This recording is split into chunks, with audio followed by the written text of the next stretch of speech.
So right now you're watching this video because you are currently writing something that is supposed to be persuasive in nature. And I have read your piece and I think you need a little bit more work on this. So I'm putting this little tutorial together to help you further your knowledge of how to best persuade somebody.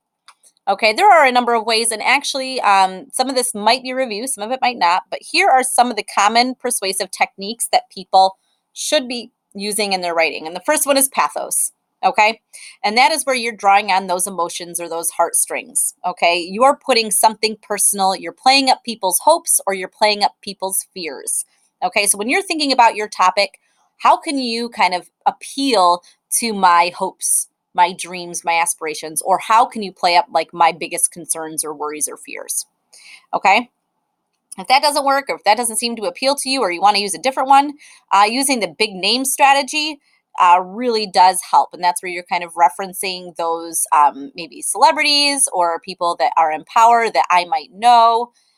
It really does depend on the person.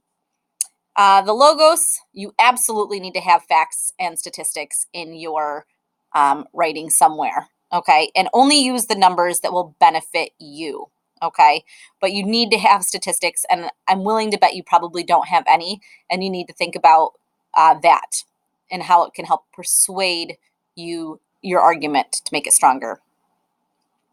The ethos is where you're establishing yourself as a credible person. So if you're writing about social media, say like, hey, I use social media every day. I know what I'm doing. If you're writing about soccer, then talk about establish your credibility as a soccer player. You play soccer or you know somebody that does. You need to make sure that your person thinks of you as somebody who's believable and able to present the facts. Okay.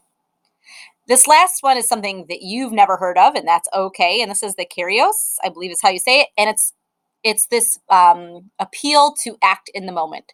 Whatever it is you're talking about right now is really urgent and it needs attention now. Okay, so if you're talking about like needing to donate money for water bottles or clean water for people in third world countries, this is where you really, really, really want to use this in terms of talk about the urgency. If you think about commercials for the SPCA, 100 dogs die each day, but if you donate now, we'll prevent that. There's an urgency there, okay? Other phrases or words to use in your persuasive writing could be these things here, and they're kind of bulleted. I'll lower this so you can kind of see it. There's a couple different ways. If you're trying to illustrate a point, obviously you would use words like these. For instance, for example, specifically. If you're trying to introduce an example, obviously, for example, as an example, in the instance of. If you're making a suggestion, you could say, keep this in mind for this purpose, to this end. And if you're trying to transition between information, you can use the word also, furthermore, additionally. If you're contrasting points, on the other hand, nevertheless, despite, in spite of, okay?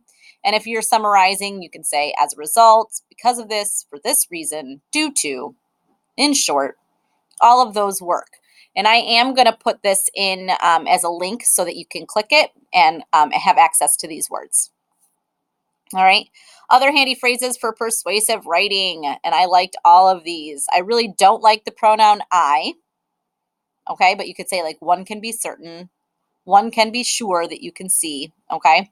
Obviously, regardless, this can be fixed, although it may seem. These are all really great words that you can use in your own writing to be more persuasive. So what you need to do right now is you need to go back to your body paragraphs or even your introduction.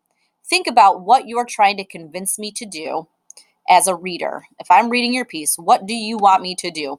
And I want you to start looking through these and figuring out where you're going to include them. Okay? Reference this website at any point. It should be posted in some location for you. And I think you'll find that you're pretty successful. If you have any questions, come see me, and goodbye.